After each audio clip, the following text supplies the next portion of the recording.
দিনাজপুরের পর ঠাকুরগাঁয়ের জনসভায় যোগ দেবেন জামায়াতের আমির ডক্টর শফিকুর রহমান। সেখানে আছেন সহকর্মী সাহেদুজ্জামান সাকিব, যুক্ত হচ্ছি তার সঙ্গে।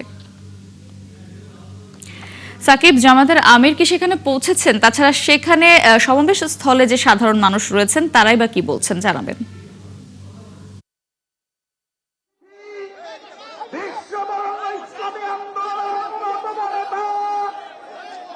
মৌটুসী, কিছুক্ষণ আগেই জামায়াতের আমির ডাক্তার শফিকুর রহমান ঠাকুরগাঁয়ের এই সরকারি বালক উচ্চ বিদ্যালয় মাঠের এই জনসভায় এসে উপস্থিত হয়েছেন।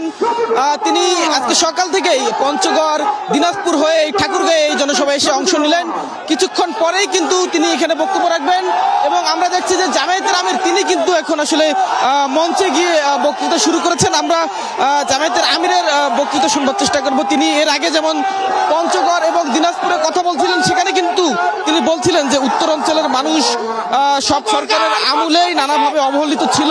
সেই উত্তরবঙ্গকে জামায়াত ইসলামী এবং 10 দলীয় জোট রাষ্ট্র ক্ষমতায় এলে তারা আসলে পরিবর্তন করতে চান। সেই বক্তৃতা কিন্তু তিনি সব জায়গায় দিচ্ছেন। এখানে হয়তো তেমন কোনো বার্তা তিনি দিবেন। আমরা জামায়াত ইসলামের আমিরের বক্তব্য সরাসরি চলে যেতে চাই। মৌটুসী,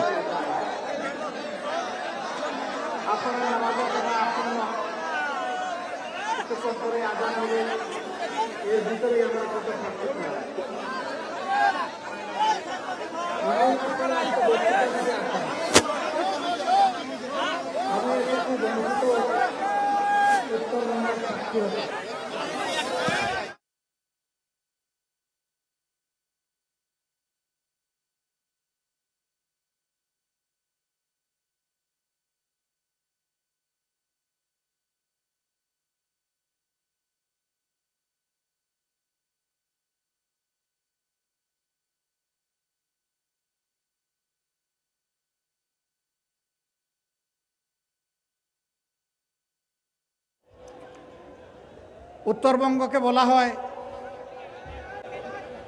বাংলাদেশের শস্য ভাণ্ডার। বাংলাদেশের 3 ভাগের 1 ভাগ খাদ্য এখানে উৎপাদন হয়, ফল উৎপাদন হয়, সবজি উৎপাদন হয়। সারা বাংলাদেশকে যারা খাবার সরবরাহ করেন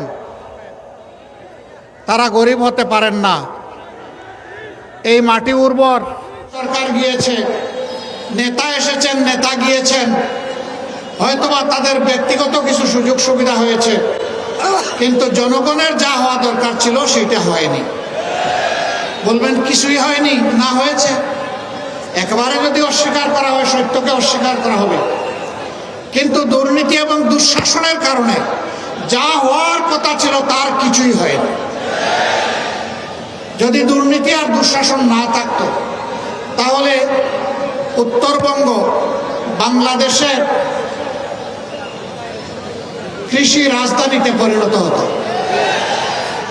এখন সেই পুরোনো কায়দায় জমিতে অল্প অল্প করে চাষ, হাড় ভাঙ্গা পরিশ্রম, অথচ জামানা যুগ এখন বহু এগিয়ে গেছে। এই কৃষককে যদি সহজ শর্তে বিনা লাভে ঋণ দিয়ে, প্রযুক্তি হাতে তুলে দিয়ে তাদেরকে বলা হতো আনন্দের সাথে মাঠে ফসল ফলাও, সেই ফসল এখন যা উৎপাদিত হয় তার কমপক্ষে 3 গুণ উৎপাদন হয়। বলবেন যা উৎপাদন করি তারই তো মূল্য পাই না, 3 গুণ ফলাইলে কি আমরা মূল্য পাবো? হ্যাঁ, আপনারা অবশ্যই মূল্য পাবেন। যদি দেশ ইনসাফের ভিত্তিতে পরিচালিত হয় তাহলে কৃষক তার উৎপাদিত পণ্যের ন্যায্য মূল্য অবশ্যই পাবে। মধ্যস্বত্বভোগীরা তাদের কপাল দিয়ে খামসি করতে পারবে না। এরপরে এই 3 গুণ ফসল যেটা ফলাবেন সেটা তখন সংরক্ষণের জন্য জায়গায় জায়গায় সংরক্ষণাগার গড়ে তোলা হবে।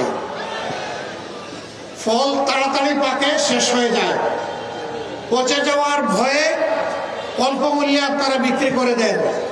সেই ফল যখন সংরক্ষণের ব্যবস্থা হবে তখন আর তাড়াহুড়া করতে হবে না, আপনারা ন্যায্য মূল্য পাবেন।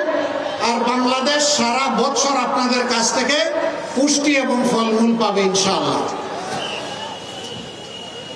আমরা